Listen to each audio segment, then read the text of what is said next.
When people hear the word Bushido, the image that comes to mind first is often Bushido is the way of dying.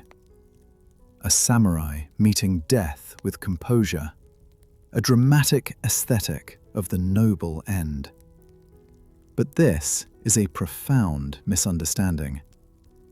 Let us ask more quietly, more deeply. The line from the Hagakure, Bushido is the way of dying, does not mean die recklessly, or that Seppuku is the samurai's ultimate beauty. That is not its meaning. Its true intent: keep death always in mind and live without hesitation. A practical state of being. For samurai of the Sengoku era and early Edo, death was never far away. But what they sought was not death itself. It was the resolve to face death without fear and choose the finest way to live. Seppuku was one means for honor, responsibility, the continuity of one's house. It was never elevated into an end in itself. True Bushido is far more grounded and far tougher. Armed with the readiness to die, one thinks deeply about how to survive. That is the essence of Bushido. The Hagakure was written in the peace of Edo.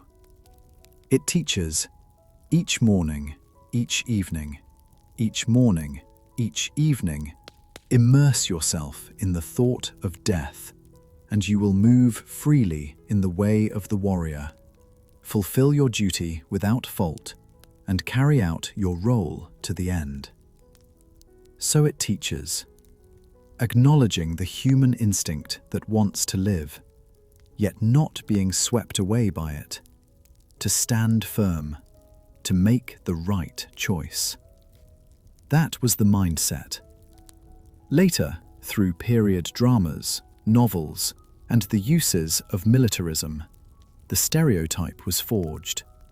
Bushido equals seppuku equals beautiful death.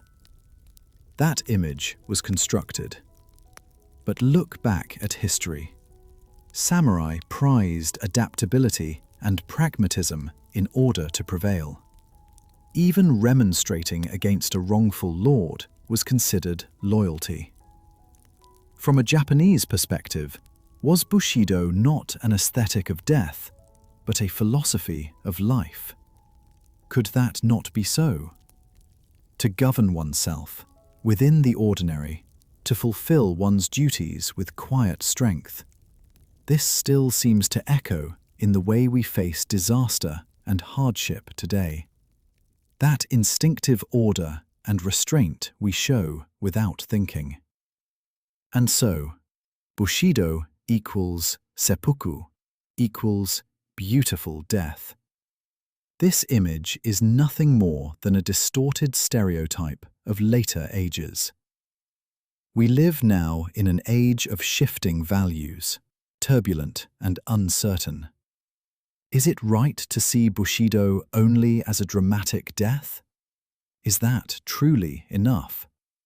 Or should we carry it forward as a way of living with resolve, holding death in mind, yet enduring each day with toughness? How do you read Bushido? How do you understand it? I leave the answer to you.